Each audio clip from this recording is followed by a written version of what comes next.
All right, y'all. We're live. We're back. I know, right? We didn't have our Foolish Finance Friday. I feel like I'm doing y'all a disservice. So I got to bring it to you today. Of course, there you go with my girl. Hold on. Yep. So again, those that have missed our meetups during the week on Wednesdays, you missed a doozy. I said I was going to go back to recording them, but I feel like people who come on Wednesday get exclusives, and when you don't come, it's not an exclusive. But then D was saying, well, you could always just record it and not upload it. But then I was like, man, you be missing out on Wednesdays. I don't know where y'all at, where you at, where you be, who you with, but Wednesday shows on meetup.com. If you want to join the Wednesday show, meetup.com/women in Linux. And then we have a link in there. I mean, it's pretty good information. I think it's good information, but you know, you may not think it's good information. But I do. I try to make sure that I'm delivering it. What's the word I want for you? Impactful. Let's see. Impactful. Um what's a good word for something that you could use right now? I don't know what that a word for that would be. And I should probably tell the meeting. Yeah, man, like yeah. Um Impactful, tangible, something you could do right you could implement right now. And um I don't know what I want to say. Impactful, tangible. I had to think about it. I had to think about some words for that. Cause a lot of stuff that I talk about on the meetup, I probably won't ever talk about it here. Um, and I made sometimes I cross over, but no, nah. Thank you. I put my headset on because I know it be kind of echoey sometimes, and when I'm listening to the shorts, the actual headphones sound better with the shorts than it does without it. So just listening to it, but Yvette, I see you out there, Notary World. I see you out there. Shing Shang came in at 9:30. I don't know if Shing Shang is here now. It's Taylor. What's up? Like up 21. Tara, what's going on? Dante Ruffin, what's going on? Heather, what it do? And hi. I'm assuming HI. Either that's Hawaii or that's hi. I don't know. You tell me. Or maybe it's your initials. I don't know. Right. All right, so I only got one screen this week, so I'm handicapped. So I'm gonna have to make it work with how it's gonna work. But let me get all set up. Those that don't know, we also do. This is Tech Stocks and Jobs. We also have another show called How We Linux. We've moved that to Mondays. And I'm trying to get back into the other shows that we have scheduled. So once I get settled and back on the settle, I'll be bringing those shows back. We did 10 minutes ago. I may do 10 minutes of Rust, or I may just put that under the programming on the programming side. I don't know. I ain't decided yet. I think it needs its own thing because I think 10 minutes of I think programming the programming show could be anything. So I may just do 10 minutes ago. I mean 10 minutes of Rust, something like that. Just baseline stuff like here how to set up your actual um laptop or your environment and then go from there. Let me see where I want to kick off today. Let me look at some of my notes that I have. Like I still got show for I got so many different shows and information and stuff like that. So oh no, let me think on it real quick on how we want to start. But other than that, how are y'all doing out there? Are y'all studying? What's going on with you? How's this week? We're in December now. You should have already made your plans for next year. At least the first 3 months. You should have the first 3 months already planned out. I You should have the first 3 months. I know my first 3 months are gonna look like. My first 3 months are gonna be getting acclimated. I gotta get my CKA exam. I gotta I gotta brush up on. I thought about going to back to school for AI and machine learning, but maybe possibly moving into a PhD program. I thought about I thought about a PhD program for my own self. I don't know. I don't know. I'm still in. People like, well, what's that gonna do for you? I don't know. It'll work out. It'll work itself out. But um, the PhD program will be more so for me. That won't be about. It's not about ego. It's just more so for me. It's the challenge of, can you do it? And then I also look at it too, like, man, I'll be the first person in my family to get a PhD, right? And I think that's a big feat, right? To show the younger generation coming up behind you, like, man, you could do it too. That's just my thing, but you know, that's how I look at it. That's how I look at it. But am I paying for it? Nope, most definitely not. Not gonna pay for it. Yeah, Dr. Reed. Yep. Yeah, I looked at the PhD stats, population stats. I need to share my screen, but let me share my screen first, and then we'll go on the rabbit hole of looking this up together. Let me get my screen shared here. I want to share a window. Um, we're gonna share that one. I'm not ready to share just yet, but that's fine. We'll go here. All right. What percentage of the U.S. population have PhDs? Then we can break that down. 1.2%, less than 2% of the world's population has a doctorate. According to the U.S. Census Bureau, only 1.2% of the U.S. population have PhDs, right? So when I when I see stuff like that, I have to go back and see like what percentage of the black population have to have it. People are like, "Oh, that's racist," but I just want to know what percentage of the black population. Look what comes up, right? What percentage of the black population goes to college? What percentage of the black population is incarcerated? What percentage of the black population has a criminal record? What percentage of the black population is below the poverty line? This is what y'all be looking up. What percentage of the black population is on government assistance? That's what comes up. Like, what percentage of the black population is like what one of the thing, and the rest of that is like negative to me, like incarcerated, jail, then maybe millionaires, then government assistance, then on welfare, below the poverty line, has a criminal record, is unemployed. The only two highlights out of there is college and millionaires. So that's just what just automatically is that just that's just getting populated. These ain't the things I looked up, right? This is just like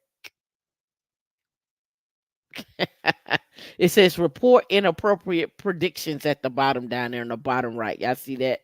So this is like predicting, right? Predicting. All right, black population has a PhD. All right. In 2019, 7.1% of African Americans who earned a doctorate. 7.1% of all doctorates. They made up 7.1% of all the doctorates. It's not a bad stat. It's not a bad stat.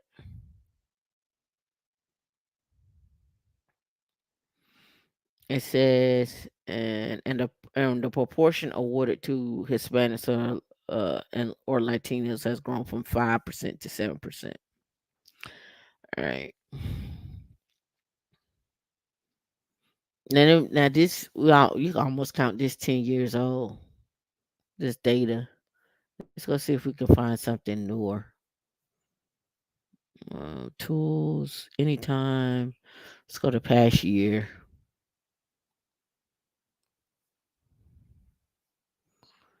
All right.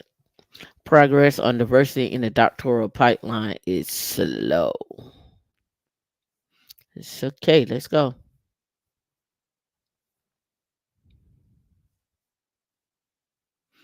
Only 2% of the U.S. population hold doctorates. Those that do will considerable influence on education from early childhood through post secondary. About 10% of public school principals hold a doctorate, as do more than half of the superintendents on college and university campuses who teach students. Especially matters research shows that students of color benefit from having a professor, law instructor, or teaching assistant like me, with the associated improvements in student performance and so forth. Blah blah blah blah blah.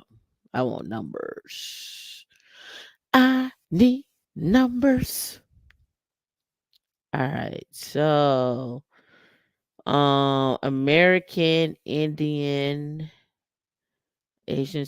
I guess this is Asian Pacific Islander, and then we got, okay, and then black comes down here. Black comes down here. All right, so let's go look at these numbers. Let's see. I'm scrolling through. I just want numbers.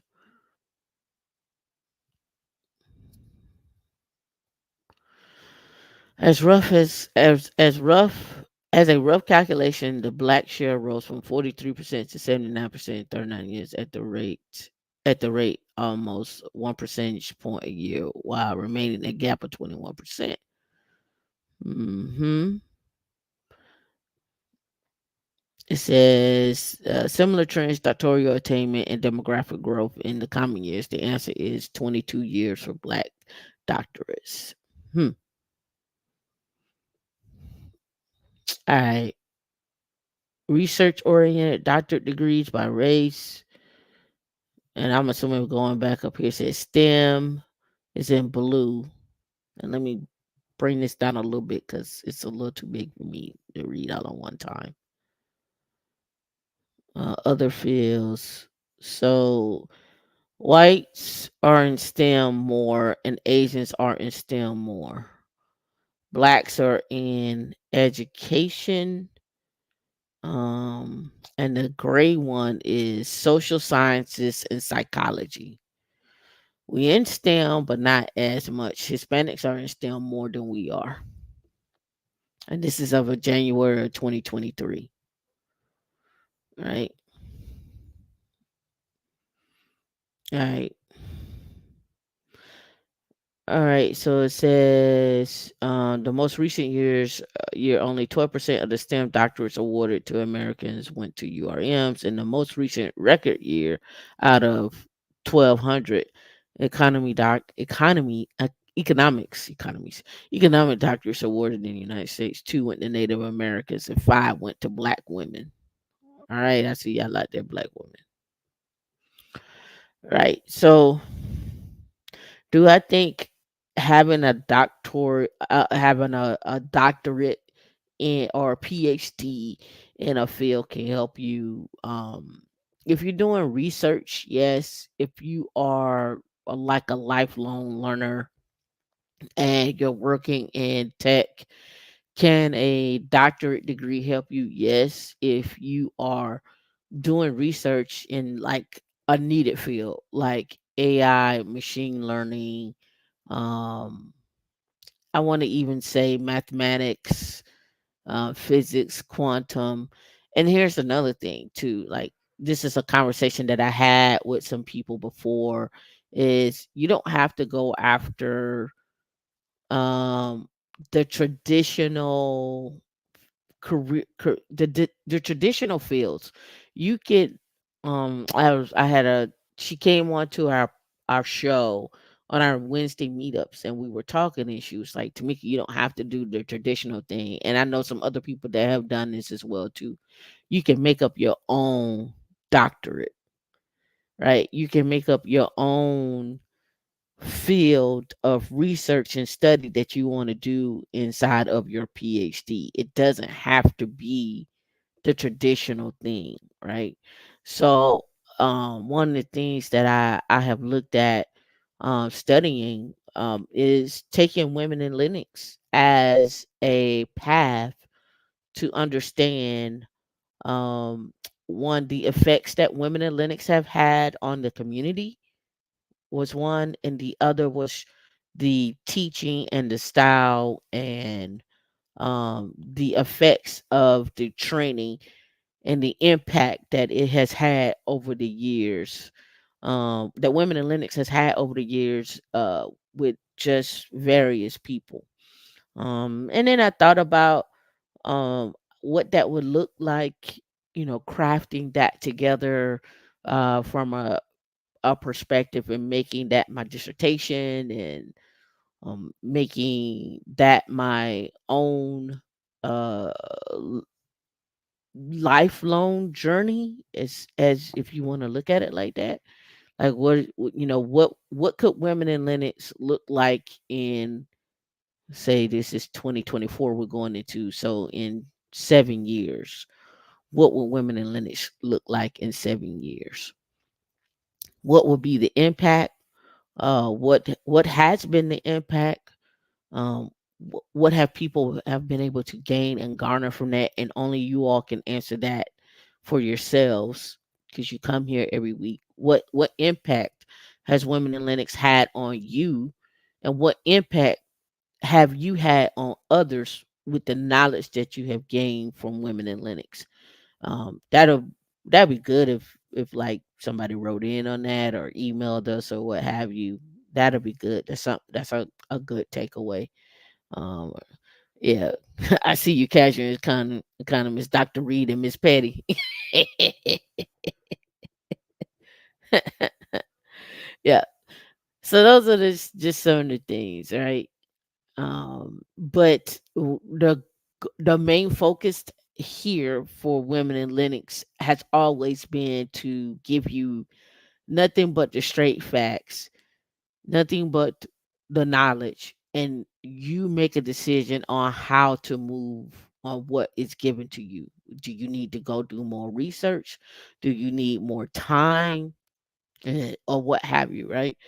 Or maybe we're not for you, right? Maybe we aren't for you. I've had people cuss me out and be like, "Oh, we don't like you all," and how are you making sure that that that you're helping everybody, right? It shouldn't be women in Linux. It should be X. It should be like women X, or we're not friendly to LGBTQ, or we're not friendly to men, or we're not friendly to kids. It's like, we've always gotten this rap of what we're supposed to be. But when it comes down to the implementation of things, nobody shows up. So if we want it to be something else, I just stay in my lane. This is just what I do, right? I just stay in my lane. It's easy for me. All the other stuff becomes convoluted because somebody's gonna always say you're not helping someone. So I don't know. My goal is to deliver facts. You take them facts, you go do your own research. You go, you get you. I have the links. I put the links in the chat. And then you all can go and decipher on what's good for you and what's not. Right. So I don't know. Just my thoughts. Right. All right. So I do want to make let's talk about some conferences that are having impacts, right? There was the AI.dev conference. I don't know if you all saw that. That's coming up in San Diego. And that is from um, the the Linux Foundation. So AI.dev, open source generative AI, and the ML summit that is coming up. Let's take a look at the schedule.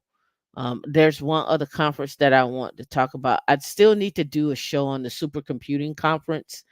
I still need to do that, right? I still need to do that. Hold me accountable for that. And I still need to go over the CNCF. And like I said, I really want to do those on the meetup because I think we can ask questions and give feedback directly to each other without me just I think YouTube sometimes is a one way kind of conversation. I'd rather for it to be a two-way conversation. Maybe we'll do a panel. Maybe we'll do a panel of people, right? Maybe we can break up some of the clips on some of the conference talks and do some research and provide feedback to each other. Maybe we could do something like that. I don't know. I'm just thinking out loud there. All right. So they got a training workshop. Bring along your case. Community networking reception. That's on Monday. Then they have their breakfast. Then they got the keynote on Tuesday. And they probably may have something prior to this, like on Sunday. They may have some stuff on Sunday, but they do have a training workshop right here. Bring along your use case. It's a pre-registration for that. So then they got the keynotes. Um, and then it looks like AI reducing hallucinations, embracing multi-cloud Cassandra at Walmart. Now, this would be a topic I would want to watch. And I got that open up on the other screen. Anti-patterns with Apache and Cassandra, building a global cyber grid on Cassandra. You see some keywords here. Yeah, that is a Slack channel for women in Linux. Yep, there is a Slack channel for women in Linux. Enabling AI queries with Apache Cassandra. The impact of AI regulation on open AI.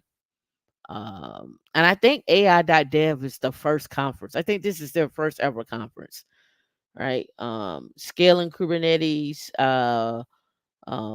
clusters for generative models, managing GPU resources. And let's talk about that real quick. When they're talking about managing GPU resources, meaning the cloud providers themselves uh, don't have enough GPUs for people to scale and use sometimes. So you're always either waiting on a resource or you got to set up a special request to say, hey, we know we're going to be running this for a while, X, Y, and Z. So that comes into play when we're looking at that. So there's always room for growth. I want to say room for growth on that. Um, Another one is operate. I guess this is operation testing of a cluster. Data Stacks is having this one. D, put me back on put the screen back up. Data Stacks is on this one. Log processing with Apache. Open source toolkit and conversational AI. So on the meetup on no, it wasn't the meetup on Wednesday. It was the after hour show that I had posted in the Slack channel. And I talked about my first gig with working at University of Washington and doing natural language processing.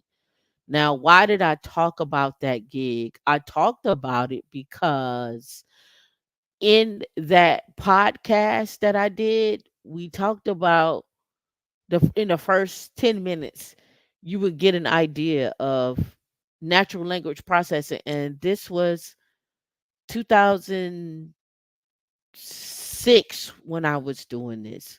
So from 2006 with natural language processing and predictive text and predictive wording to now, is where you're starting to see what I was looking at in 2006 and where we're at now.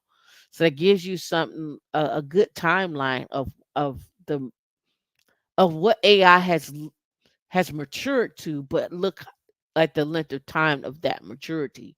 So some of the effects that you're seeing now, that's why I'm telling y'all, I'm pushing y'all towards staying infrastructure, but I'm pushing you towards quantum and space. It's because you're not going to see those things possibly right now, but give it 5 years, 10 years, 15 years. And let's say you start now with quantum, blockchain, AI, space. Let's rule out AI. Let's take AI. Let's say space, quantum, blockchain. uh, what you see right now, you will be the experts in the next 5 to 15 years, and people will be calling on you to come in and help guide their organization, to help bring their organization up to speed on X, Y, and Z. You will be the go-to person. You will be the expert in those fields. You all are hopping on AI now, and that's fine, but the experts are already in the field. They're already there. Let me tell you why I say that. It's because you see what happened with Open AI. They was like, Sam, you out. He was picked up probably in 10 minutes, right? And then organization said, you know what? All of y'all that want to jump ship over at Open AI, whatever your salary was there, we'll pick it up and give you a pay raise. So the average salary over there was between 800,000 to 10 million. Why did I say 10 million?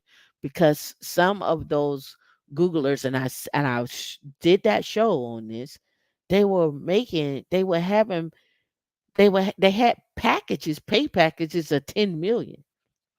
So now, right now, the AI is hot. So yeah, you can probably get a package now. Say you go to a school, maybe do something like a year or two or something like that, or something 6 months. Understand infrastructure, understand programming, have a use case that you have in mind on how you organization can use AI. Do your research on that.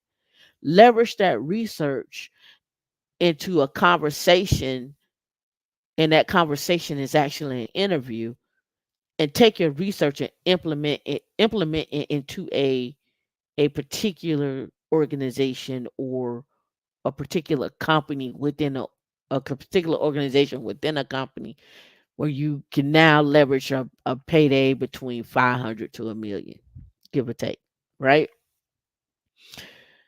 But if you're talking about I mean, if you're talking about quantum and so forth, the payoffs of those for those are going to be down the line. So the conferences that I try to steer y'all towards are conferences that are impactful, not just now, but later on, where you get to meet the people who are doing the research, where you get to meet the organizations that are putting in the time, where you don't even like there are orgs out there that y'all have never ever heard of that are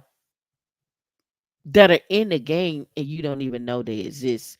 You might have seen their name, but you didn't know what they did.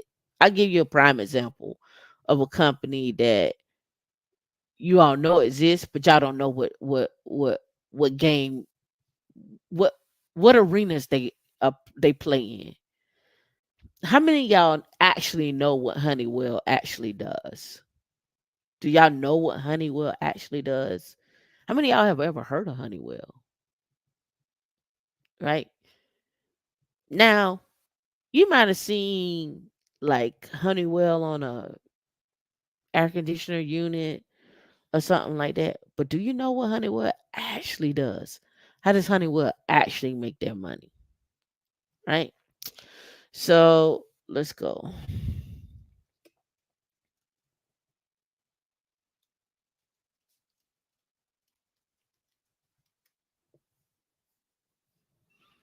So here we go. Just off the rip. And then I'm gonna read this out to you. And I'll show it. Hold on, let me make sure it's on the screen because I'm looking at two screens at the same time. Can you put that one on a bigger screen? Yeah. Yeah. All right. Cool. Let me go back to it here and let me pull it up. All right. So Honeywell. All right. Honeywell supplies aircraft engines, avionics, and related products and services to original equipment manufacturers in airport transportation, regional business, and general aviation aircraft segments. A lot of y'all said thermostats. But that's why I say you don't know what these companies actually do. Right? So let's take it one step further. All right. So let's look at Honeywell. Honeywell's aerospace segment will make 37% of 37 billion in total revenues for the company. But what else does Honeywell actually do? What is big? They have aerospace, building and safety, performance and materials, right? All right. So let's go back out. Those are the three. Let me see. Let me pull it up here. Let me keep going. Let me see if they got I'm looking for a other thing, but what's one little thing that you all don't know?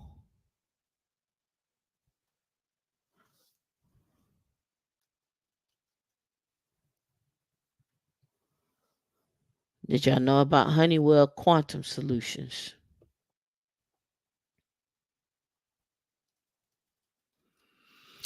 Computing will revolutionize the way we work. That's why we spent more than a decade focused on ways to not only help architect this massive expansion of computational power and problem solving, but to accelerate it.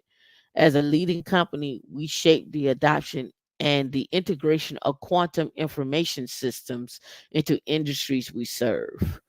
And so those industries that they serve are pharmaceuticals, chemicals, finance, aero and defense, oil and gas, data center, manufacturing, and telecommunication. Our quantum technology enables high quality qubits. So on one end, y'all say thermostats. On the other end, they say aerospace. And then on the other end of that is quantum. And the fact that you all have these things in your homes and you don't and you see these names and you don't really investigate how they make their money, right? Understanding how they make their money, right? Go and do your investigation on that. Here we go. The world's highest performing quantum computer is here, right? Our team of scientists, engineers, and technicians have built what is currently the highest performing quantum computer available. What with a quantum volume of 64, the Honeywell quantum computer is twice as powerful as the next alternative in the industry. This means we are closer to leveraging our solutions to solve computational problems that are impractical to solve with traditional computers.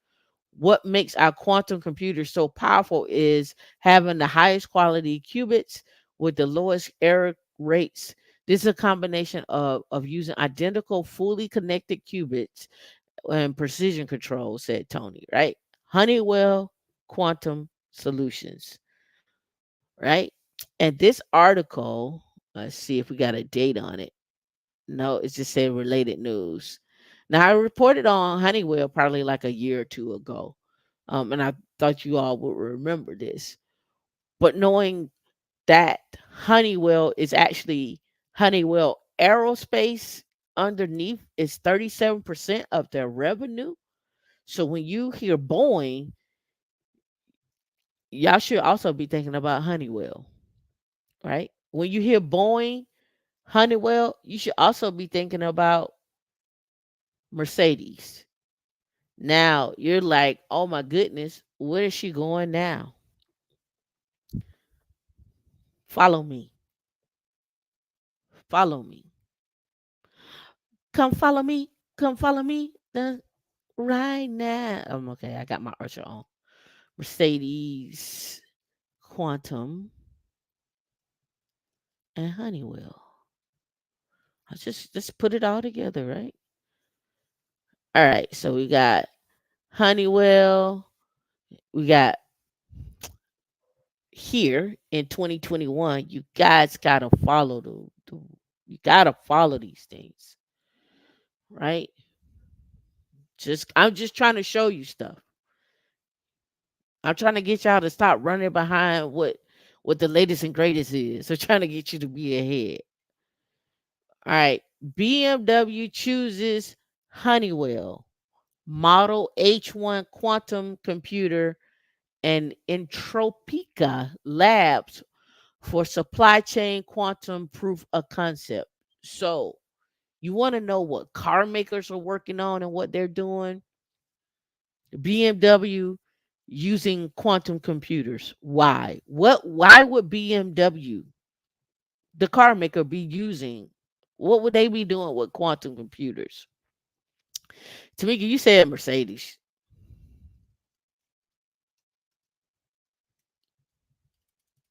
Back it up. All right. See how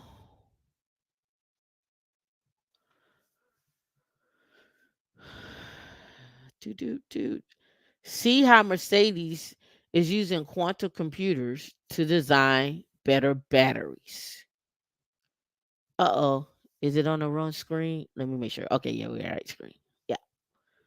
See how Mercedes is using quantum computers to design better batteries. Right? So when you start seeing stuff like this, you're like, you got to ask yourself is what is the role of quantum computing? Who has a quantum computer and who's leveraging quantum computers? Well, we know IBM has one. We know Honeywell has one. So who in the US has quantum computers? And who's leveraging those? Who has quantum computers in the US? Just in the US. In the US, IBM, and I talked about IONQ. I'll go into them in a minute. Zandu, Microsoft, Intel, Google, Rigetti, Atos, Honeywell, Toshiba, Azure, Cold Quantum, Google Quantum AI. See y'all on AI right now, but how does AI leverage quantum and how does quantum leverage AI?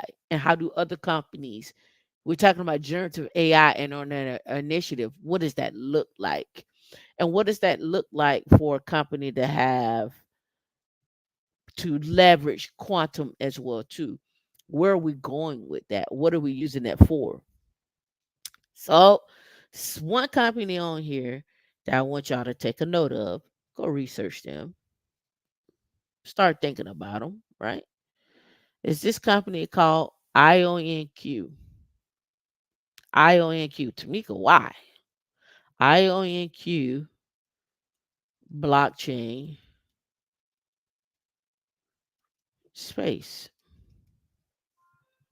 All right. IONQ hopes for crypto cybersecurity. Well, what does this? What are you talking about, Tamika? You always on something. You always got something, right? You always got something. All right. All right. Quantum computing company IONQ, together with its special purpose acquisition, it was a SPAC, and they went public, right? IONQ testifies to its strength of quantum. Okay. Quantum doing what, Tamika? What are they doing with the quantum? Hmm. So remember, I keep talking about space, and I keep talking about blockchain, and we see quantum on cybersecurity. Y'all need to go look that up, because if we use a quantum computer, which it's already happened, to break encryption, especially AES 256, everybody around the world is going to be scrambling. And so everybody is scrambling to break that encryption. And so that's why you see all these quantum computers popping up and people using them. But let's look at quantum computing and space.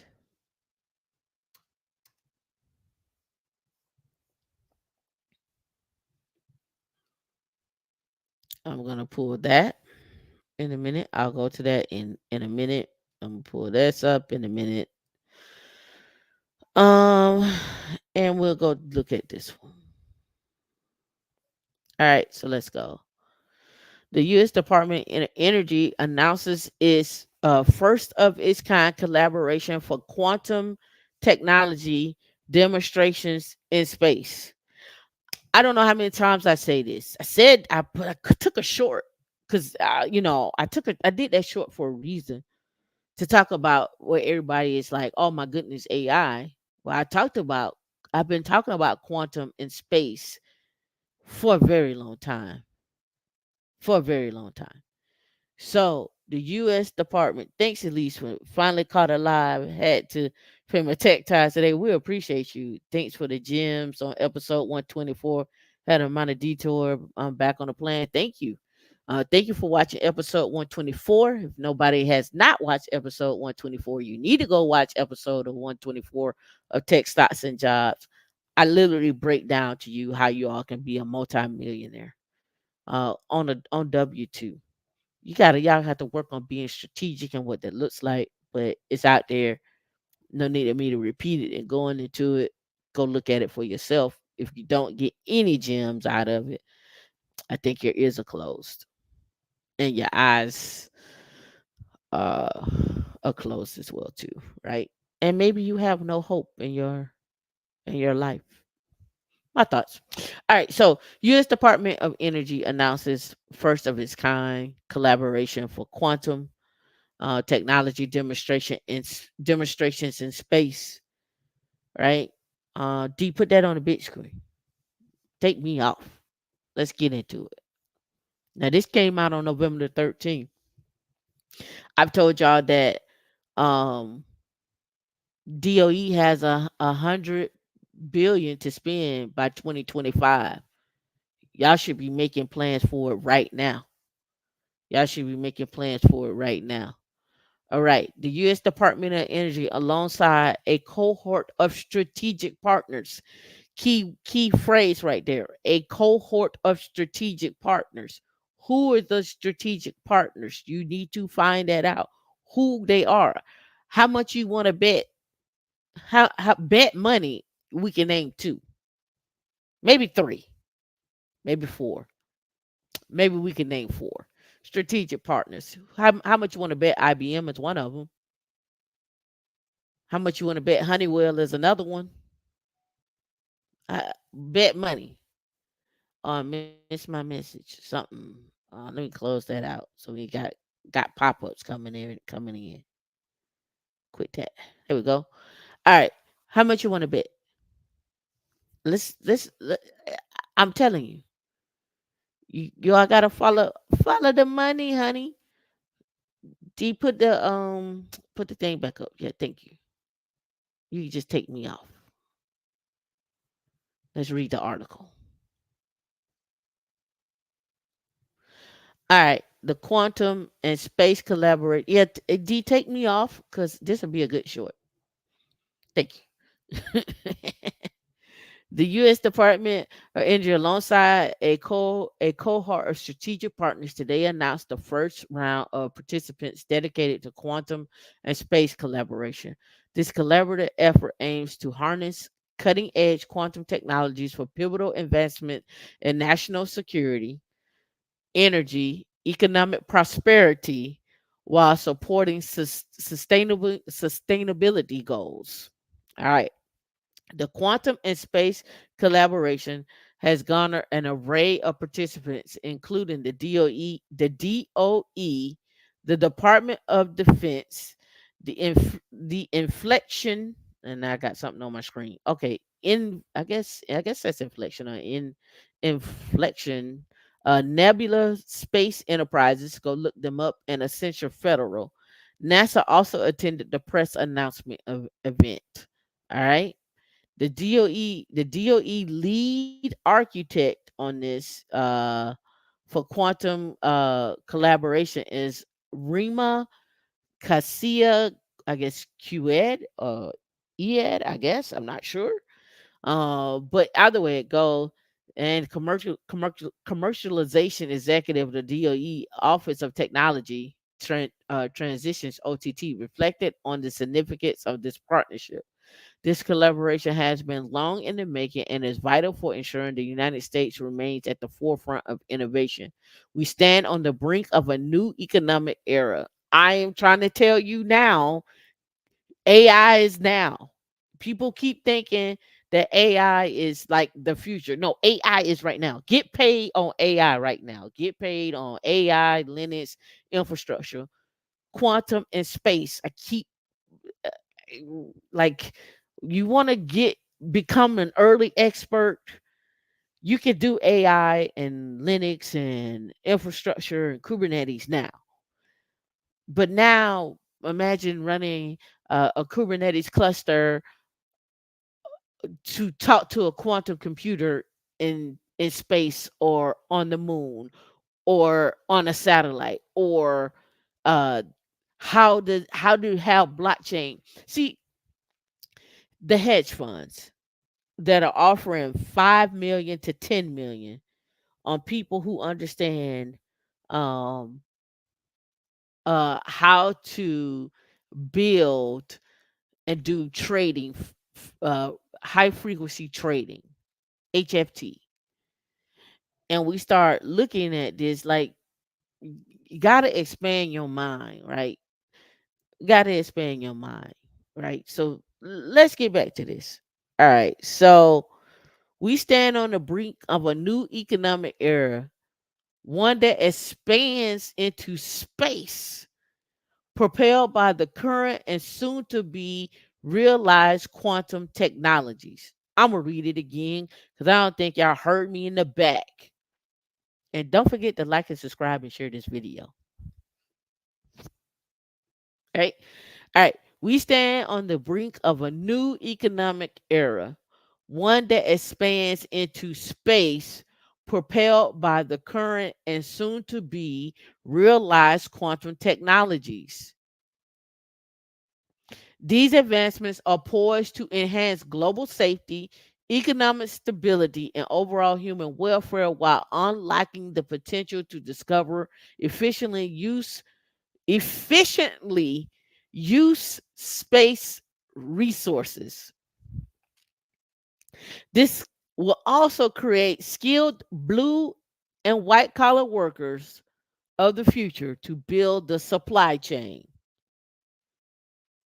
Our target is to begin space environmental demonstrations using quantum technologies in early 2024. I'm on we on quantum. I don't know where y'all at. We on quantum. Call us women in quantum. Women in Linux and quantum subdivision. I think I even got a quantum. Let me double check. I think I even got a quantum channel. If I don't, I'll make one. Let me double verify. Let me look at my Slack. Let me look at Slack. Do I have one? I might have one already. But if I don't, we're gonna have one today. We're gonna have one today. Nope, I don't think I got one. Well, when I build one, I'll let y'all know. When I put it out there, y'all gonna see it. I'll put it up there. I got a cryptocurrency, but I'm gonna put a quantum one up. I'm gonna flood quantum. Mm, Y'all gonna be like, I'm so tired of her talking about quantum. Ain't nobody doing that. We don't even have we don't have the skills, Tamika. Well, you get the skills. You may not have the skills, but you get the skills, right? You may not have the skills now, but to get women and Linux in quantum. That's what we're doing. Brothers, come to. We're gonna quantum it up. That's what we're gonna do. We're gonna be in the quantum. All right, let's go. All right, so there were early 2024. They're going to begin evaluating use cases, new commercialization opportunities. The collaborating parties have experience in applied research and deployment of quantum technology, spanning quantum sensing, communication, computing, to bolster the United States leadership in the emerging space economy. Do y'all know what they mean when they say space economy? Y'all don't know what that means, do you? I'm going to put that over there. We're going to let that go there. And we're going to come back here. The parties seek to collaborate on quantum and other space related activities to accelerate commercialization and enable new capabilities that further DOE, DOD, and NASA mission objectives for the next 5 to 10 years. I'm just trying to get you paid for the next 5 to 10 years. Do y'all not see this? Put a one in the chat if you like what you're hearing. Let me know. Let me know. Let me know where you at. Let me go back and read up some early comments too while you getting your ones together. All right, so Estella said Women in Lens has a positive impact. My mindset has changed. Thank you. Thank you. Done. I see it. You say you're a man and you here. Um I don't know if you can be all things to all people. Yeah, that's hard. Dunn said, "Women in Linux, as far as impact goes, the meetups have helped me map out my path better. I've asked questions about KBM at my meetup, and it literally solved a potential future business problem. Hey, man, that's what we try to do. I appreciate your feedback as well as D. That's right, Kevin. Become an early expert. So true about OpenAI. They were hired the same day and pay raises in equity positions, including Microsoft. Exactly. They were hired the same day. And some of those packages, like they started at 800, right? But now y'all know Honeywell. Y'all know Honeywell. Y'all know Honeywell on quantum. You know them. They on everything, right? They on everything, right? So don't be on the sideline looking at these companies. Now, here's another thing. This is why tech stocks and jobs was created. Aristocrats and kings. Go figure out which one Honeywell is. How long have they been around? How much have they traded for? Right? I help you out. Let's do it together. Cause you know why? I'm in a giving mood. Let me see. Let me make sure we ain't got nothing else in here that's important to us. We're excited to be a part of the advancing and the very latest technologies for defense and NASA missions. These technologies have broad societal impacts beyond national security, and we consider the MOU a stepping stone towards commercializing computing infrastructure. I keep telling you, infrastructure is never going away. Here we go. Commercializing computing infrastructure that will enable a growing space economy. We own space, people. We own space, AI, blockchain, satellites. That's where we at.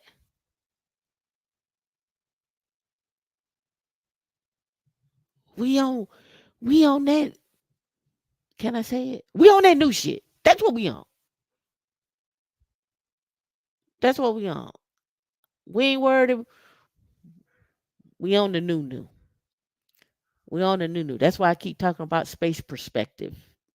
There's they got another mission. Don't nobody want to talk about it though. They got another mission. They ain't just going up to the stratosphere just to look around.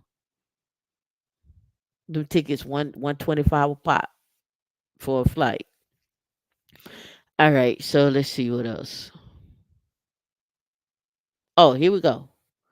Here go the more collaborative parties. Let's get into it. I knew it had to be more. I said this collaboration involves the most promising technologies available today. It also says using them in combination can create a blueprint for the future. Quantum security lead at Essential Federal Systems. Quantum security lead. AI security is now. Quantum security next. Right? So that's who else is part of this. Air Force Research Laboratory, Space Vehicles Directorate.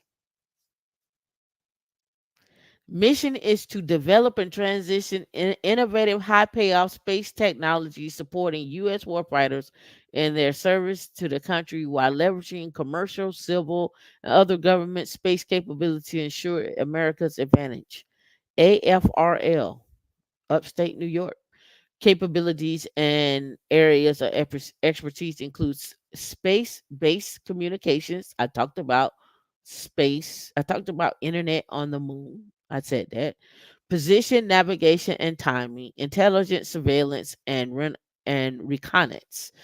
Defensive space control, space situational awareness, responsive space, and small satellite development. DOE, nebulous space, Accenture, in I guess inflection or QAction. I got them to Q is silent or something.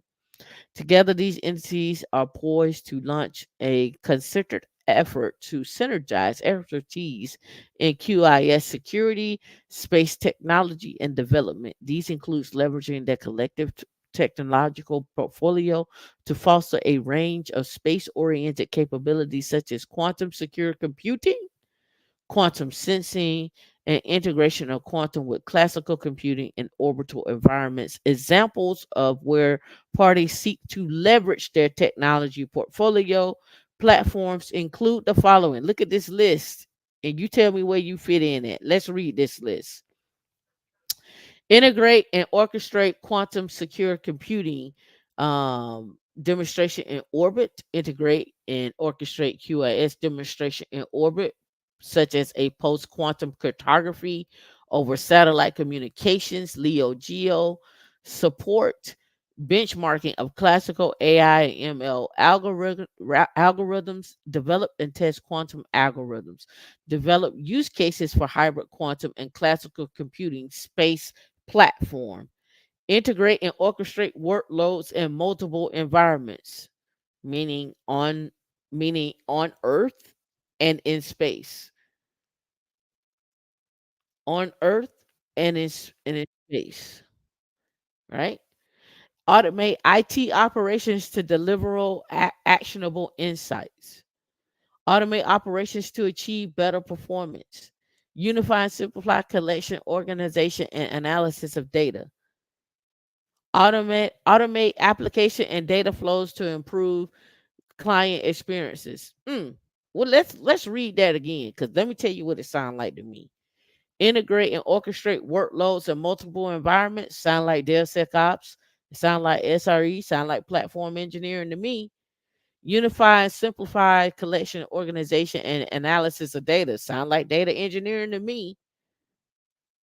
Automate operations to achieve better performance.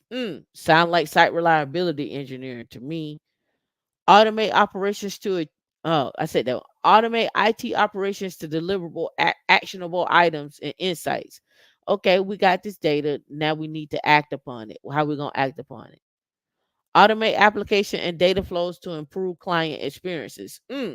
Sounds like a customer, someone talking to a customer, gathering their requirements and improving their stuff. So, sounds like SRE again, and then sound like a little performance engineering there. Oh, and also sound like we're gonna be in customer facing, and we're gonna have to sell you on the product. That's what it sounds like to me. Generate deeper insights into threats. I need somebody that's going to do an analysis on that. Orchestration actions and automate responses. Mm, Sound like more DevSecOps, site reliability, platform engineering on quantum to me, but that's just me. Y'all may see something else, but that's just me. Integrate, orchestrate quantum sensing demonstrations in orbit for imaging detection, position, navigation, and timing. Sounds like a DSP engineer to me. Develop and test quantum sensing protocols in orbit. Testing. How do I test these quantum sensing protocols in orbit? Testing. I need a test engineer. I need QA.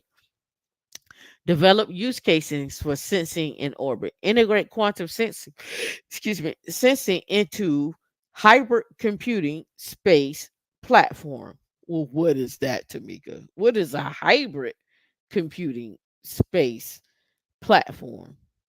What does that look like? Develop a mesh network of quantum systems. Integrate and orchestrate hybrid quantum and classical computing in orbit. What we've been doing, what we about to do. Develop and test quantum computing protocols in orbit. Develop a mesh network of hybrid quantum and classical computers in orbit. If y'all ain't in infrastructure, if y'all ain't looking at AI and infrastructure, infrastructure and quantum, infrastructure in space, infrastructure with data, if you ain't a part of that right there, you don't want to work for the next 10 to 20 years and be a multi-millionaire. You don't want to do it. Y'all just want to sit on the sideline. Y'all want to talk about Jada and her book. You want to talk about the wheel slap. You want you want to talk about Jeezy. Y'all just want to talk about that. Now does Jeezy know about quantum and space? Are you gonna listen to a Jeezy album and he gonna be like he gonna be like talking about quantum and space? Are you gonna go listen to the Breakfast Club and they talking about what's going on with quantum and space? Huh? Y'all gonna go over there and listen to Angela Yee and she gonna be talking about what we doing on what's this thing called, lipstick or lip service and quantum? Is she talking about that? Huh? Y'all be over there listening to all these stuff. Like, what y'all doing? Oh, I'm not going into data science, Kiara. I'm not going to data. I'm still gonna be infrastructure security, cloud computing, hybrids. That's the money maker for me. It's easy. It's such a sweet spot for me. Yeah, the geospatial analysis. Go. I talked about NGA. Y'all go look them up. Let's see. Thing my friend has learned when ACN starts pushing a technology adoption and technology becomes in high demand. Yeah, they already been there. Man, reinvent yourself. Y'all are the inventors. That's what y'all gotta realize.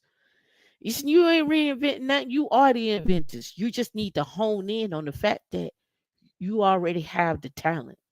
That's the I think that's the number one thing that I don't think y'all realize is you have the talent. You just not maximizing your potential. Y'all already have the skills. You already know how to research. I think majority of you know how to read already, right? So now you gotta maximize your skill set and hone it in on the things I'm showing you, and you figure out where you want to be at. Remember, you got to remember technology is a big pie. I just want a slither of it. And out of that technology pie is AI, space, quantum, infrastructure, cloud computing, machine learning. Uh, we can go on with finances if you want to include that there. But you got to remember, you are the solution. I tell y'all, be the solution when you walk in. You are the solution when you walk in. You will, I make sure I give y'all information so you ahead of the game. So y'all don't come back around and be like, what happened? Oh, I ain't ahead of the game. No, you ain't ahead of the game. They been on that. We on some new stuff now. We moving on to the new stuff. Right? Sadie, thank you for becoming a 100K earner. We appreciate you. Right? The things, if you didn't come on the meetup on Wednesday, you missed out. You missed out. I'll probably do this Wednesday. I'll probably do a quantum breakdown this Wednesday off of the meetup. I mean, off of YouTube. I do a quantum breakdown. I'll dive deep into that as well, right? See.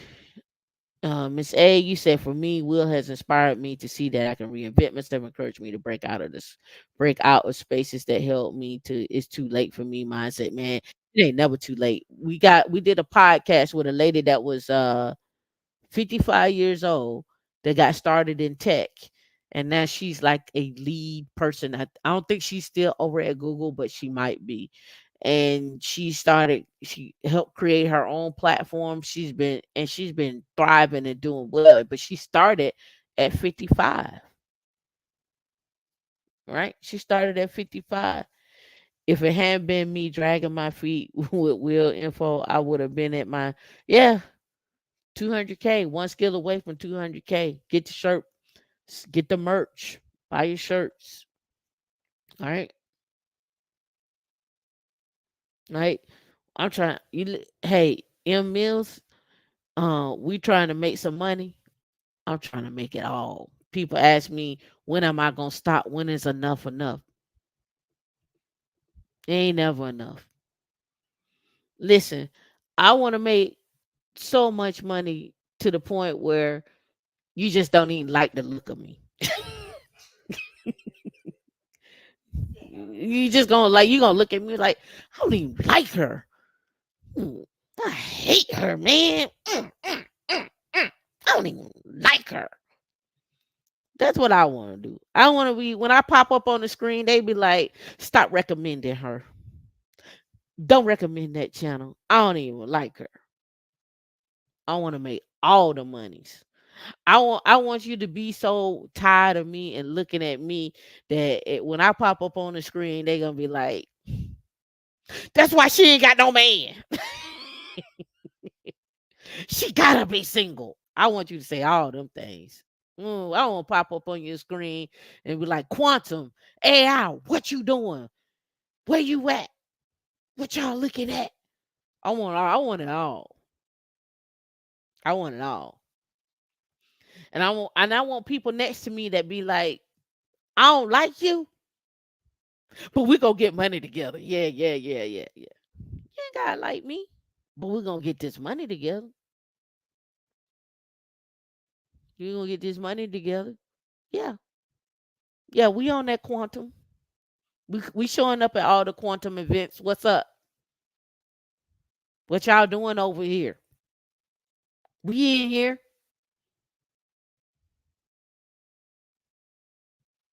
Yeah, that's what I want them to say. What's the quantum shit they talking about? What they talking about with this AI and quantum and security? What they talking about? Who are they? What they talking about? That's what we on. We on that. We on that. We on that quantum. We gonna say it like how we said it. We on that quantum. We on that quantum. We on that quantum. That's what we on. They always. That's right. What they doing over there? Quantum balling. We pull up. We gonna pull up with quantum on the side. Like you know how you see the party buses and stuff with the little stream or the little vans on it. We just gonna pull up in the car and just gonna have a little stream going over there. Balling quantum. They gonna be like quantum. Is that like a brand? We gonna make quantum a brand. Is quantum a brand?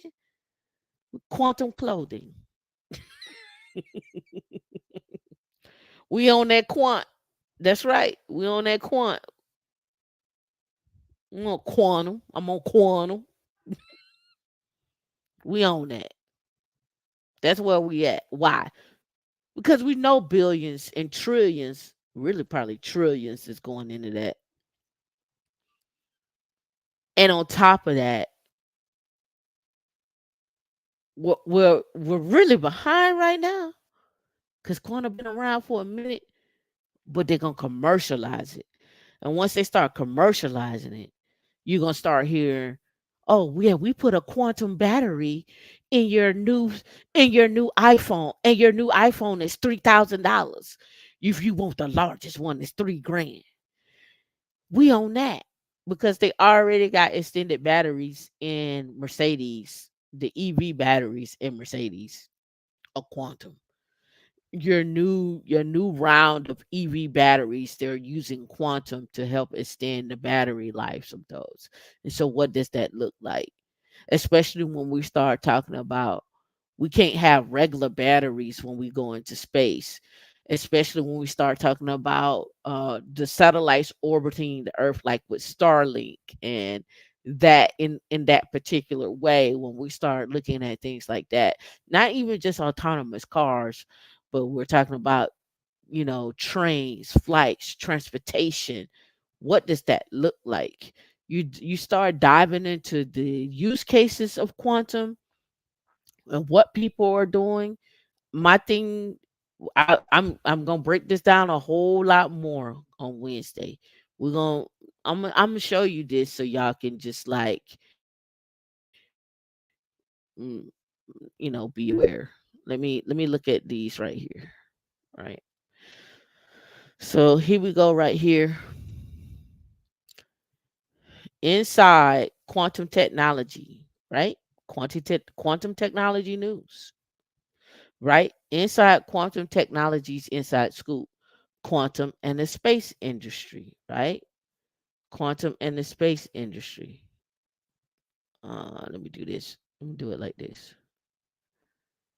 And in fact, I'm gonna remove myself. I'm just read. Let's just read. Let's go. All right. So in quantum communications and security, you see this conference coming up at the top. You see that? April 22nd to through the 24th, the Hog. I guess is that Hog or is that Hedge? Hog in the Netherlands. I'm screwing it up, but it's in the Netherlands. All right, let's go. Let's go look at quantum and security um conference in the Netherlands. Let's go here. I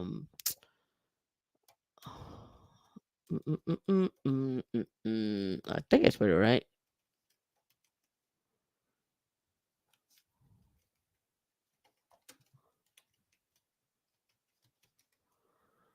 All right, here we go. Right here. It's the fifth global conference. It's a global conference in person. 3 days, 100 speakers in person. We need to see if they got diversity scholarships. If not, we need to be getting some money.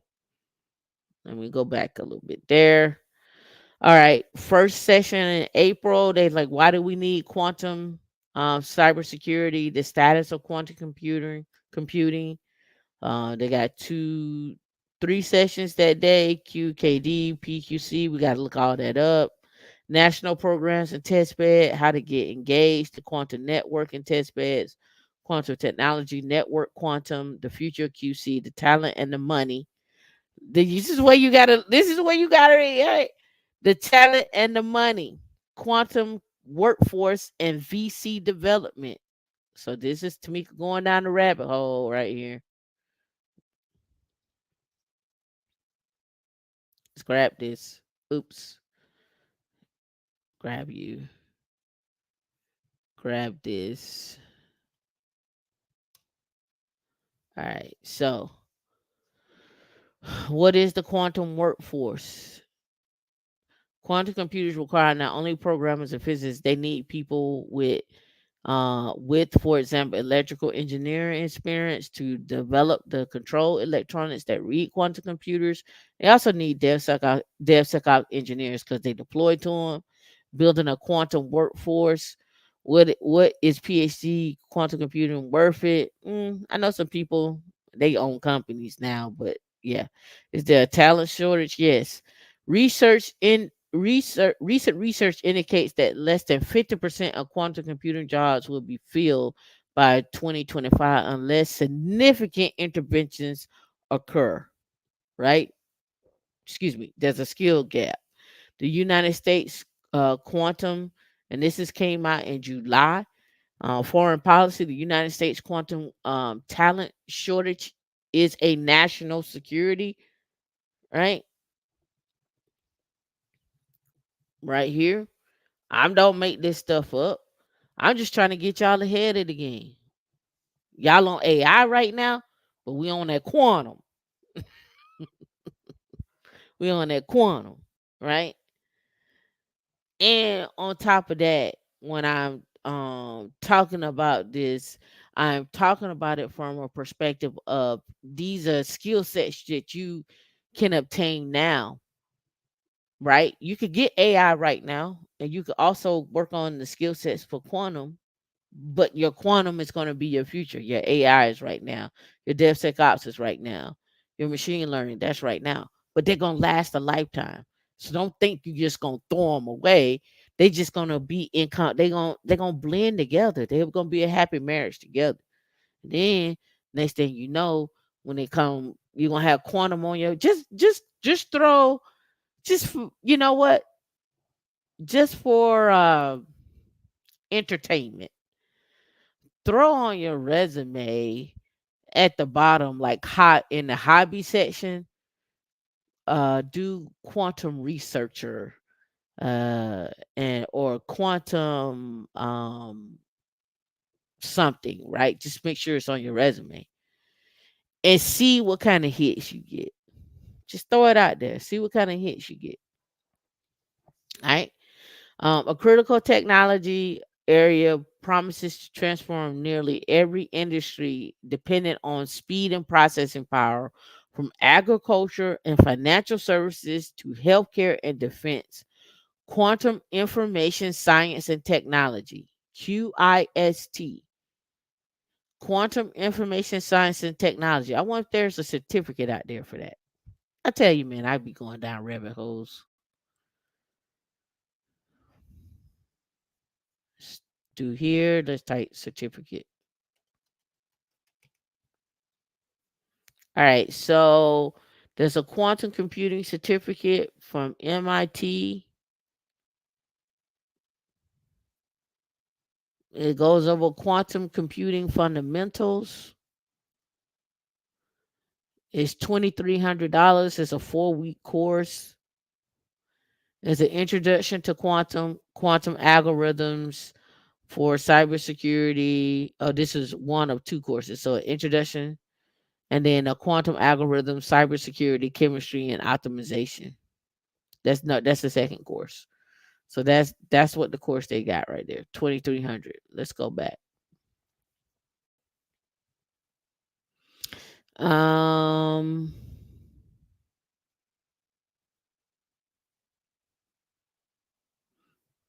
Now University of Washington looks like they got a quantum, but I'm not sure. It's a graduate certificate.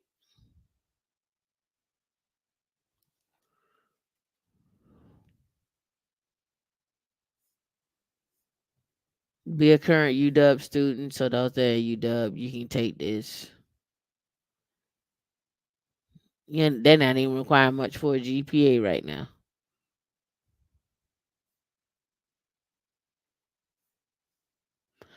Quantum Information Technology Certificate Program at the University of Colorado, Denver. Right?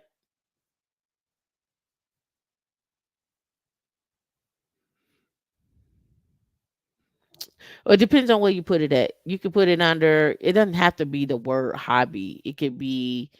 Uh, well, I know you could put it under certificates, but there's a section in there for skills. You can put it under skills, research skills, whatever the case may be. However, I want to chop it up. Just put it on there and see what happens. I'm putting it on mine this week. I'm gonna see what happens.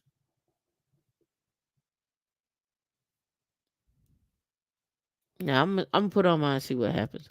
Quantum computing, quantum information certificate. So there's some certificates out there. RIT has one, quantum information science and technology. That's a minor. So they do have some stuff out here. I was thinking, what is next after AI? So quantum is still the infantile. Yeah. It still is. Now I'm always curious. Let's look up quantum and jobs.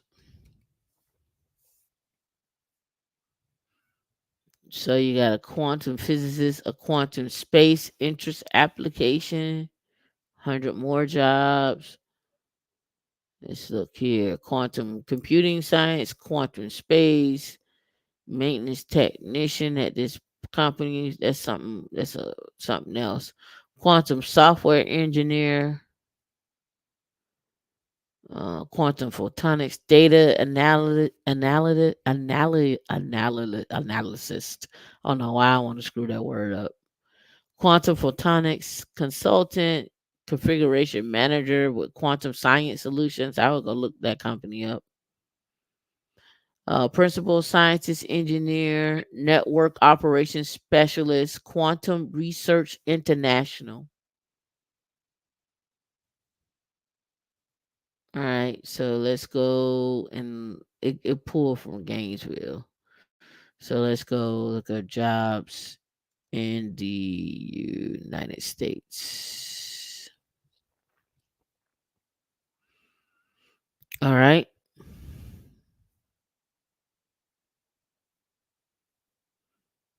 yeah, here we go. IBM entry. Here's a expression of interest: entry level and internships at D Wave Systems. Quantum software engineer, quantum platform engineer. What does a quantum platform engineer do?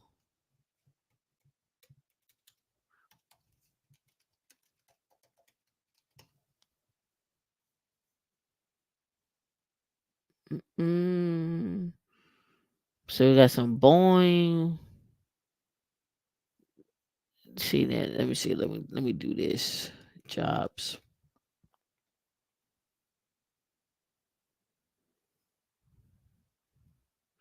Zip recruiters pulling some stuff. A quantum engineers in demand. It's like they're forecasting 16,000 new jobs by 2040. This may not seem like a lot, but there definitely aren't 16,000 qualified people right now. Not even 1,600. And that's true. That means you get the chance to call your own shots. Quantum computing using finance equations such as the Thomson equation, correct? Right? And but like I say, I had to give quantum another 10 years. But if you can earn skills now and work in companies that need to utilize your skills while you still have your current skills, you can kind of perfect and hone in on what that looks like. So in 7 years, you be the expert because you would be the expert in that field because no one is out here doing it. Nobody out here is talking about that stuff, right? It's exciting. It's exciting. Yes, quantum will greatly enhance automation and AI. Correct. Quantum computing using finance equations. Yes, I'm thinking because of the size and the price of quantum computers, many of these roles will be government and big business. Of course, that's why mentioned Honeywell. All this got started because I mentioned Honeywell, but I mentioned Honeywell about it.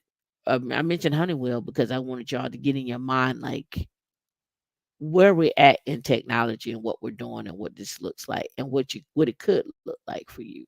What it could look like for you, right? So let's go back to our space because that's where we were at in this conference. Right. Here's the speakers. We already know. You see who else is on this here? Deloitte. There go the speakers. Quantum Delta NL, right? You can see exhibitors. So when you have people who are gold members or anybody that's on here, you got to be Keysight, QIA, Quantum Delta, NL, QTech, Single Quantum, participating organization, Deloitte, QDNL, and again, it's overseas for that one, for this one. But they probably got some conferences here in the United States. All right, QIST. It's an interdisciplinary field studying how to apply the laws of quantum physics to various forms of information processing, including computation and messaging. Quantum technologies, promising but unknown potential, has led Biden administration to rank U.S. leadership in this area among its highest priorities, but the United States lacks access to the talent required to maintain competitiveness. The United States QIS talent shortage is a national security risk, and the White House has no solid plan to fill these critical vacancies. QIST encompasses three primary subfields: quantum computing studies, such as how superposition and entanglement, two properties inherent in quantum bits and qubits, can store data and solve problems too complex for current computers. Quantum communication exploits the properties of qubits to encode information and transport data between distant locations, achieving level of security not possible by current communication. And quantum sensing uses the sensitivity of quantum states to measure physical properties like temperature, magnetic field, and rotation. Now, where's the infrastructure into this? Because you're like, Tameika, we got to go to school for that. No, the infrastructure to push to a quantum computing cluster is still your Linux, your Ansible automation configuration, and so forth and so on. But now imagine working and building and helping build applications that can push to a quantum computer. You don't have to go to school to get your quantum computer PhD or whatever, but understanding what it is and what it does and how you can leverage the infrastructure to push to a quantum computer is something totally different. I did on our after hours. I pulled up what a quantum computer, a DevSecOps, a quantum DevSecOps engineer looks like, and what you have to do. Right, right. Fundamentals, people. Fundamentals. Right. So, quantum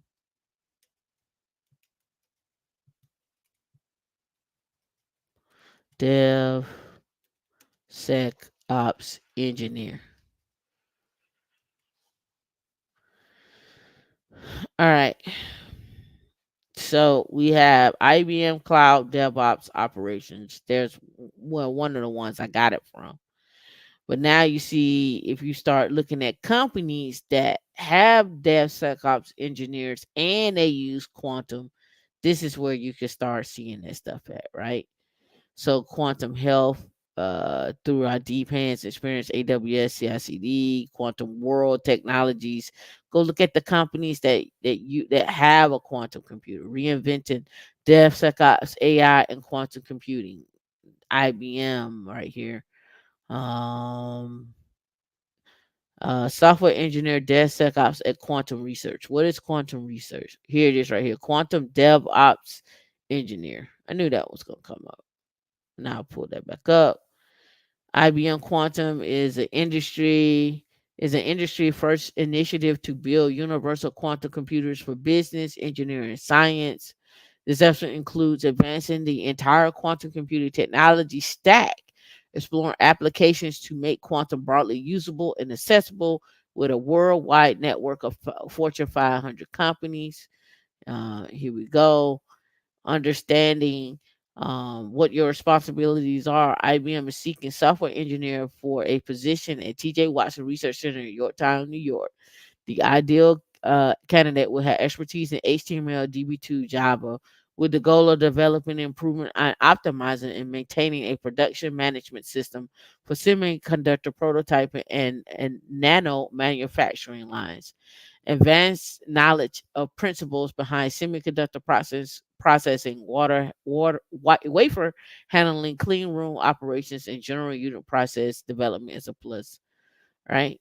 Again, they're expecting 5 years of demonstrated success managing large complex project, hands-on experience with GitHub, ZenHub, Jira, and other project management tools, excellent in negotiation and communication, time management, and interpersonal skills, team player with flexible mindset, and so forth.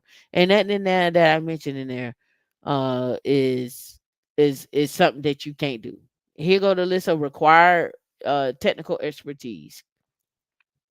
Understanding Argo CD, Travis CI, Jenkins, computer science or equivalent work experience. Docker Kubernetes, advanced skills in Red Hat OpenShift. Oh, wonder why. Source management and proficient in GitHub, Log DNA, Sysdig, Cloud Platform, IBM, Azure, AWS, Cloud Basis, Infrastructure as Code, such tools as Terraform, Puppet, Chef, and Ansible, automation testing with Selenium and JUnit, and some coding and scripting skills with Python, Bash, Ruby, and YAML. Now, I don't know if you've never been to Women in Linux meetups or shows or what have you, but does this not sound like everything I tell you time and time again every week? But I tell you in a different way, and I just show you where a different another company or another industry have the same set of skills that utilize those skills, but slap a different title on it. I say it every single week. Now we're talking about quantum. Here we go again. Quantum DevSecOps engineer. Work for a company that has quantum. Utilize your DevSecOps skills or your infrastructure skills. I'm gonna blanketly say it that way, and then move over to this. I said every single week. I can go in finance. I can go in space. I'm going in quantum. I'm going in AI. I'm going everywhere. I'm everywhere with these skills, baby. But we're gonna show up at the quantum conference with these same skills, get a job working for a company that does or has quantum computing in it. And I am privy to the knowledge and I utilize that knowledge to go wherever I want to and do what I want to go play with quantum. All right, quantum, quantum. Somebody gonna name their child quantum. What's that quantum? Q quantum, my name quantum. Why?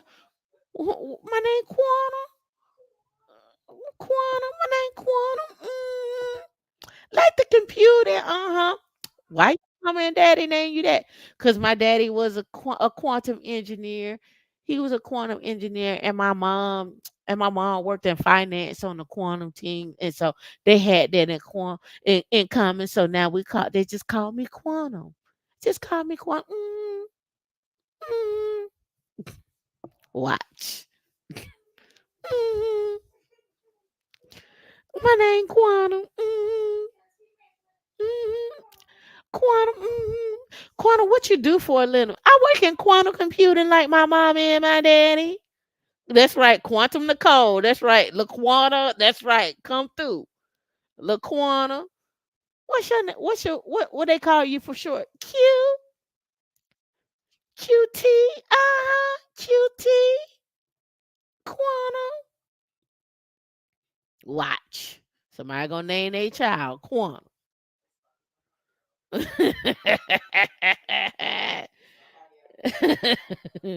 Quantum Misha, y'all stupid.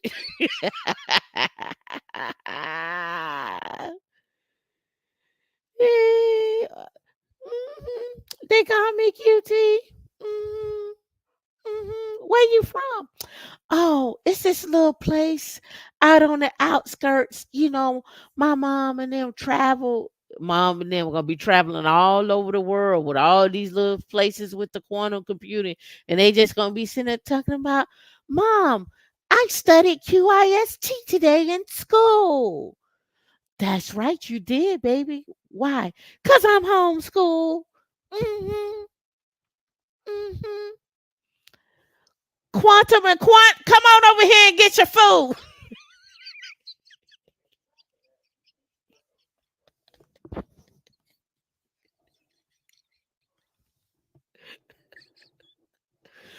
Quantum and get on over here and get your food.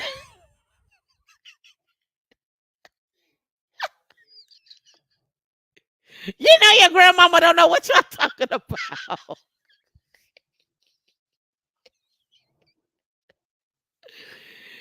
I don't know why y'all fooling with your grandmama. Your grandmama don't know what you're talking about.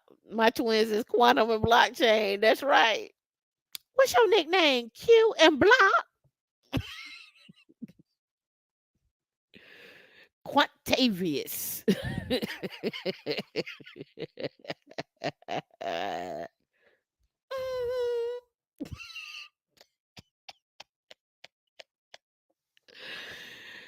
All right, let me start cracking myself up. All right, all right, all right, all right, all right.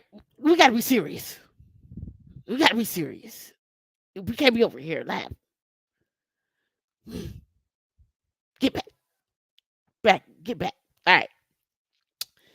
Let's see. Was it other link? No, I want no other link. I was just making sure. All right, cool. That's done. That's done. Okay, we did that. And we did the DOE and the space joint, the conference. We didn't finish talking about quantum and space, but you get the picture. You get the picture. But you need to be looking at quantum and space and blockchain. All right. Quantum, space, and blockchain. The quantum race, we know about that. Everybody's on this thing. But I'm gonna end on this one right here. I didn't even get the chance to talk about all my foolish finance Friday stuff. Ah, we may go over a little bit. Hold on. No, it's not. Space blockchain. All right. So this is where um I want y'all to keep an eye on. Right? It's already happening. We're late to the game. But quantum, space, and blockchain. Let me look up quantum, space, blockchain, satellites. Just want y'all to be on this. All right. All right. So I want y'all to be watching. Breaking news also came from blockchain company Consensus during the seventh international, I guess, astronautical Congress in October. The reason they acquired asteroid mining company, Planetary Resources a year ago is now clear. The company has launched a new branch of Consensus Space as well as a first led platform initiative, TrueSat, an app based system that makes use of crowdsourcing and Ethereum blockchain technology to monitor and provide a trusted record of satellite orbital positions. Blockchain technology, for best known for cryptocurrency, will provide transparency about the source of orbital data.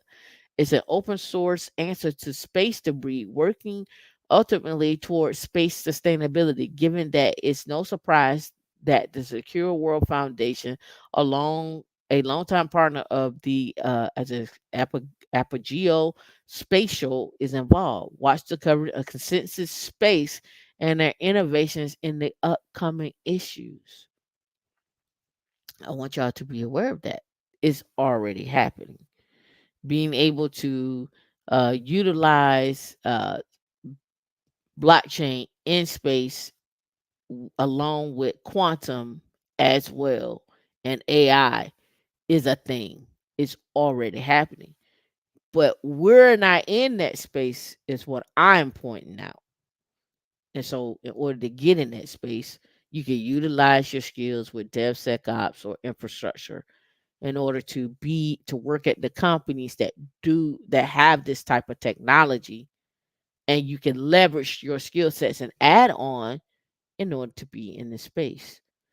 I'm not telling you to throw away what you've already been doing. I'm telling you to add on, but here are places to add on at, right? Here are places to add on at. That's what I'm trying to show you. All right. I'm gonna sneak one in, y'all.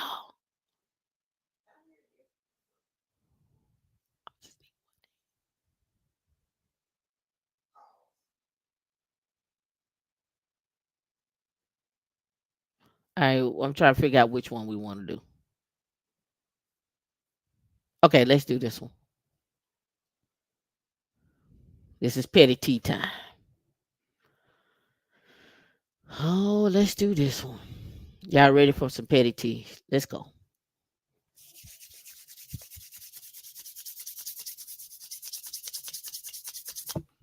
All right, petty tea time. Let's read it. My husband added my mother-in-law to the deed of our house 20 years ago. Now we're getting a divorce and she wants one third. Can I fight this? my let's read it again. My husband, my husband blocked. My husband blocked added his mama Quant 20 years ago to the deed of the house. We're now getting divorced, and she want to know if she can get a third of what's coming to me. Now, my name is Quenisha, and she want to get a third of my money, right?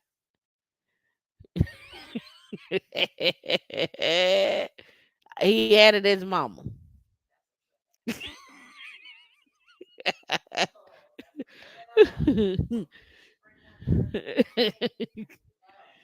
She never made any payments or lived in the house. She agreed this house does not belong to her. So, Block added Quant to the house, to the deed of the house. And Quamisha want to know if if the mama could get a third of the share of the proceeds after they sell. All right. And the mama has never ever made a payment or lived in the house. But she won't what's rightfully hers. She want her money off the blockchain. She want her money off the blockchain. Y'all with me so far? All right, cool, bet. Let's go. My husband and I own a house. Now they're getting a divorce. At escrow, he added his mom to the title and said he would remove her in a few years. Now almost 20. Now they don't say why she got added. I don't know why she got added. Why she got added? Which is let's see. Let's see. His wife must be AI. She wasn't up on that quantum game. She wasn't on that quantum game. Look, quantum and block. They got quantum and block set her up. They gonna get a quantum and block was like, we gonna get 50% between the two of us. She ain't getting anything. Said they get 75. They get 75. She get 25, right? All right. Now, almost 20 years later, her name is still on the title. She never made any payments or lived in a house. She agreed this house does not belong to her. We're getting a divorce, and currently his mom is claiming one third of the house equity. Would I be able to fight for this to get my half? Thank you so much for your time. Soon to be X.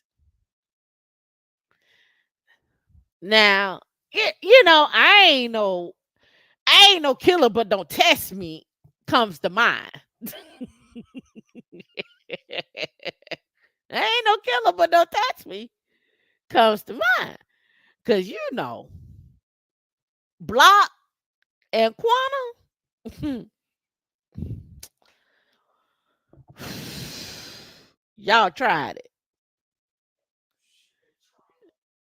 Y'all tried it. And I don't even know why he put her on there. Why you put your mama on the deed, sir? She ain't contribute. Y'all didn't need her for no down payment. She ain't help with the upkeep of the house. Sherelle, what's up? How you doing? Mm-mm. Nah. Nah, she gotta go. Let's get to it. Let's see what he's talking about here. Few people do anything by accident. Your husband, I believe, is no exception. Your husband added his mother to the deed of your home when you married. I'm guessing as an insurance policies to ensure he will receive 2/3 of the value of your home should you divorce. It is so he out. Listen, he went in with the mindset, yo. If she dipped, I'm getting 2/3. Let her dip. Let her dip. Block, we gonna be all right. He's like, I'm the block, we gonna be all right, right? So he said, as a dastardly move to make when getting married and buying a home, but it's hardly a surprise your mother-in-law is now making it clear they want they share. This question raises several legal issues involving family law and real estate, says Matthew Nunn, a divorce lawyer or partner of Inhorn Barbito in Denville, New Jersey. First and foremost, your mother-in-law has a legal interest in the home. So if she's not already a party to your divorce case by her own motion, she should be called as a third party. You face an uphill battle to prove your mother-in-law does not have a right to 1/3, but you could persuade a divorce court to give you a larger percentage of their husband's share. You may be made whole through your husband's interest in the home, he adds.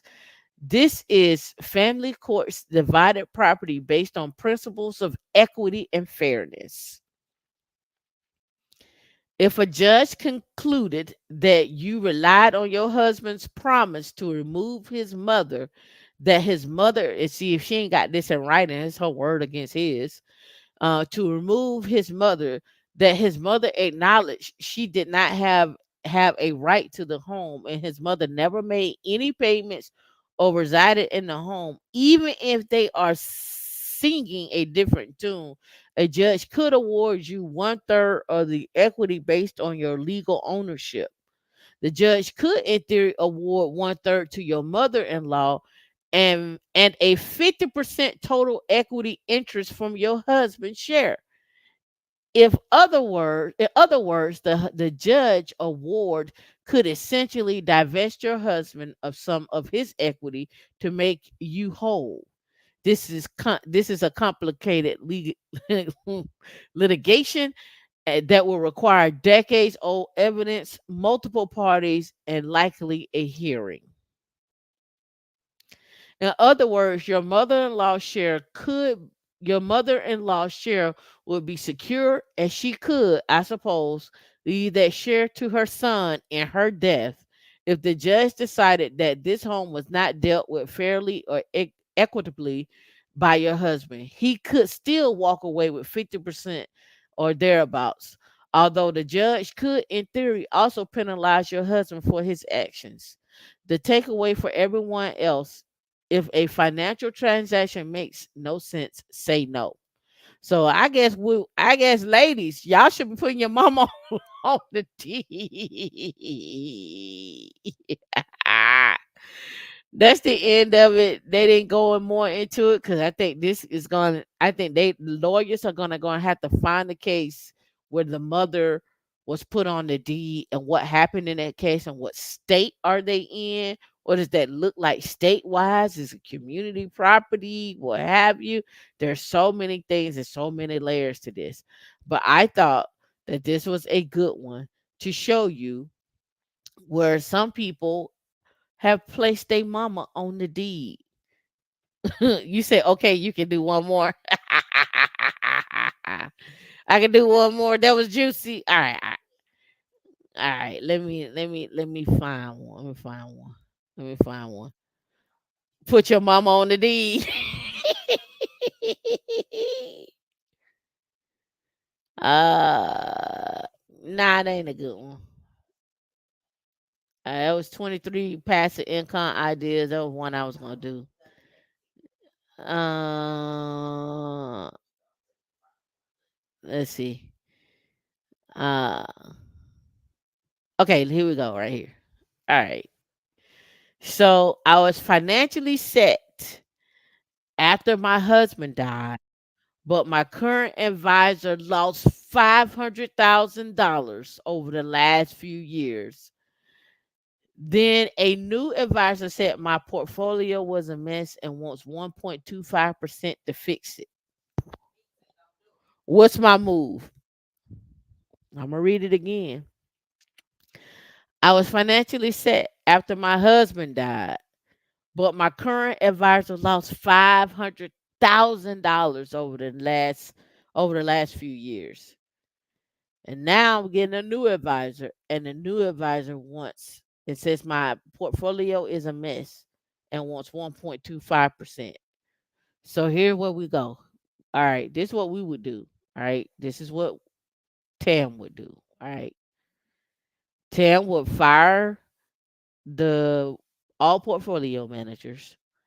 I would go look at Kings and Aristocrats or ETF, probably an ETF that's returning 10 to 12 to 15% over the last 5 to 10 years.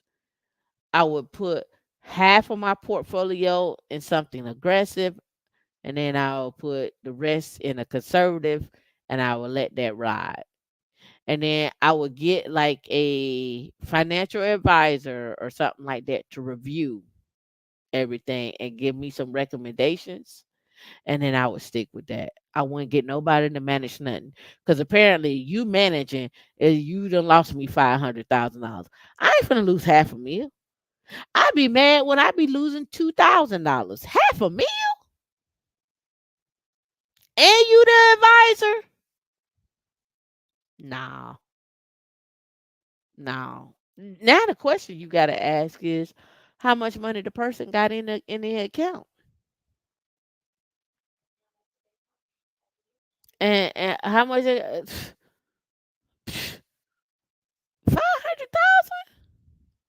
That's like putting your mama on the deed. Shit. All right, let's get back to it. D. Put it back up. All right. My husband handled our money using a financial advisor, and when he passed away 6 years ago, I was financially set. The advisor he used has since retired, and a new one took over. I explained I don't need to take any risk, that I know nothing about financial trades. Oh my goodness. And I'm gonna lead into something that's real quick too that I want to point out. And I would have to trust him to continue to take care of my portfolio. I can live very comfortably on the interest the advisor is paid per trade. Over the years, I lost 400 to 500,000, but the advisor told me not to worry about it, because the market goes up and goes down, and when things mature, I recover the losses. Now, and I have read so many people are complaining about the losses over the last few years, so I accepted a statement from my advisor as a fact. Now, I'm gonna stop right there because, ladies, I want y'all to go look at here, this this episode of Ramit with $520,000 in debt, and he hid it from me. Not only did he hid it from her, not only did he hide it from her, he's also a financial advisor. And I stress this time and time again to you all. You can't be walking around here, and this goes for men first. Like men, put me on the big screen. Fellas, you can't be walking around here talking about you the king and you don't understand finances. That don't make no damn sense. You ain't never saved no money. You ain't got no money in the bank, but you want her to come home and give her your paycheck, and you don't know nothing about finances. That's not how it works. And ladies, stop being so silly, giving your man hit this money and he ain't never managed the kingdom. No, you all need to sit down together and go to a financial class together. I told you before, I don't do coffee dates. I think the first date should be meeting up with a financial advisor. That's what I think. The first date should be like, let's talk, let's go sit down and go to a finance class. Let's go do that on the first date. That's what I think. That's just me. Especially if we date with a purpose. We going to a finance class. I don't understand how y'all be running around here and like they $520,000 in debt. She didn't know it. And I listen, I've been there before. I don't so I understand. I'm not telling you something that I haven't experienced myself. I haven't done myself. Yeah, yeah. And so the problem that I have with us in general is we want to get on all these podcasts, we want to get on all these shows, and we want to talk about, hey, the man has to lead and control the money. But if he's never led and did anything with money, that should be a no. And women, you should not be sitting on the sidelines and not know where the accounts are at, how to log in, where the money is at, this, that, and other. I hear so many things like, oh, don't tell nobody how much money you make. I don't understand how y'all be married or want to get married and y'all, the man don't know how much money she make. He don't know how, she don't know how much money he make. Y'all just show up. Y'all just come in the house and just things magically happen. Y'all don't know nothing about each other. Y'all don't know where y'all going. Y'all don't what are y'all doing? So when I see that show right there and then I go read this right here, I had to ask y'all questions of what are you working for? And why are y'all together? What is the purpose? What is your end goal?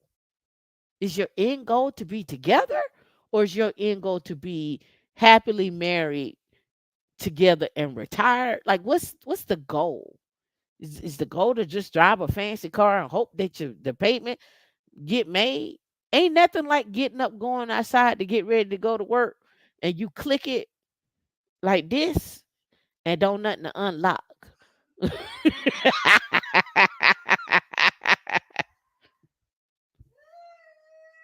I know the car was parked right there when I went in last night. The clicker worked. The battery ain't dead. The car ain't there. It's for men and women. I'm talking to men and women, in particular black men and black women. That's what I'm talking about. I'm talking to y'all. Stop running around here talking about it's gonna work itself out. It is called financial infidelity. If you don't know what it is, look it up. You probably in a relationship now where you got financial infidelity. You probably in a relationship now, right? On top of that, on top of all of that, you all look to have people manage your money, which I get, I understand. You want to set it and forget it. They make money by managing your money. They go into your portfolio and make trades for you. So now y'all got somebody else that's going, you got another third party dipping into your money, growing your money for you, hopefully. But in this case, this person has lost $500,000. Her husband is gone. She never known nothing about nothing. She don't know nothing about trading. And guess what? She don't want to learn because she's looking to hire another advisor. She need to find somebody that's gonna say, you need to do these things. Here's some information here, and don't move. And in this case, in this case, it may be wise for her to find something, maybe even go down the life insurance route and set up an annuity and take her money out of the stock market and let the annuity play in the stock market with an index annuity where they can guarantee at least 8% or 8% return, and whatever money she put in, it don't go below that money. But if it rise up high, she gets the highs. She doesn't get, if she put in 700,000, it's not gonna go below 700,000, right? And if she rides the wave and it increases, she gets the wave. And it does it for I think 5 years. So you gotta think about, okay, once I get to the money, how do I take my wins? Always take your wins. If you know that you can go off of this money, like say you got $150,000 in there, and it grow to 180, and it's like your savings account. Take your 10 off, leave the rest in there. Take the 10 and go put it somewhere where it's gonna either pay something off or you want to do something with it. But don't be greedy. Take your wins. Learn how to take your wins. And I don't I honestly think, this is my personal thought. My this is just Tameika talking. This ain't women in Linux. I honestly think y'all don't even know what wins look like. Like, when I say that, let me explain. I think y'all think wins are, okay, I was able to make my trip to go to the Bahamas and so forth and so on. Right? I think that's what y'all think wins look like. And wins could mean multiple things to me, but that, to me, that's not a win. Right? A win to me is, and this is me. A win to me is I was able to take that 10 and make it 30. And I was able to take my trip to the Bahamas on top of that. Now, that's a win to me, right? That's a win to me. Take Y'all got to learn how to take y'all wins. I think also too, we so conditioned to taking abuse. Abuse looks like a win. So when a win comes along, you don't know that's an actual win. That's my thoughts. Right? All right, let's wrap this up. Let's get through this real quick and we out. All right, my husband handled the portfolio. I recovered the losses, blah, blah, blah. I knew an advisor, and I don't want to just pick one from the internet. I don't know anyone who has the assets like I do, so I don't want to ask for recommendations. I did approach a man who I believe might also be financially set, and he recommended an advisor. I brought my statement to his advisor and was told that my portfolio was a mess. I had many high risk items in it, and I was losing substantially more money than most people. He wants 1.25% to handle my account. I think that is high. What questions should I be asking a new advisor I'm considering? It does seem like a smart move for you to at least seek out advice from other advisors, especially since many offer a free initial consultation. There are a couple of potential red flags about your current advisor. Your current advisor is paid on a cost per trade, so it's unlikely their fiduciary who is putting your monetary best interests ahead of their own. This could mean that the advisor is motivated to move your money around and make trades even when they don't necessarily benefit you, because they're paid on each time they do so. So they probably lost the money on them just making the trades, not in the stock market. So stolen would probably be the word there. As it sounds like you should be in a very defensive portfolio, which makes me believe that your prior advisor wasn't listening to your needs. He was trying to get that money back. Defensive investment strategies often include high quality, short maturity bonds and stocks, focusing on consumer staples and holding cash in down markets. So you can have your portfolio with cash and mutual fund. Like, you don't need all of that. 5%, 6% return. You cool. Let's ride this out. Boom. And you need guaranteed. Like, you know, uh, I got it, right? Here's some things you probably want to look at in an advisor. First, look for a fiduciary who is someone who puts their financial best interests ahead of their own and isn't paid on commission for recommending or selling financial products that reduces bias in their recommendations.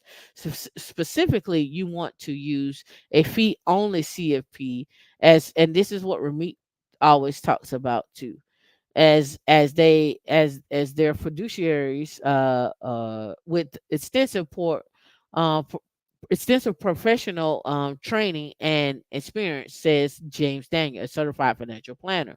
Qualified advisors should be a CFP at minimum and preferably having advanced qualifications for investment management such as CFA, right? If you don't feel comfortable asking friends for recommendations, as you said, you may have to turn to the internet. We know you're skeptical, but be a good tool for finding someone. That said, never simply opt for an advisor because you found them on the internet. Almost all have a website, the good ones and the bad ones. And you can go look at the certified ones. There's a website you can go to and look up at the ones that are certified and what their plan is. And then some of them only take you at $250,000 or net worth, and some only take you at 1 million net worth or 500,000. But then ask them what they have grown the portfolio to. And a lot of times you'll find that most people have not grown these portfolios. It is you yourself that have grown the portfolio and they just manage it where it's at. First, consider interviewing at least three new advisors to determine personality fit, overall investment approach, and fee comparison. All of them, all ask them all the list of questions and a background check to see if any disciplinary actions have been filed. Check the advisor's registration. Plus, add Mark Humphreys, a financial advisor of Sentinel Financial Planet. FINRA has a tool. I talked about FINRA, right?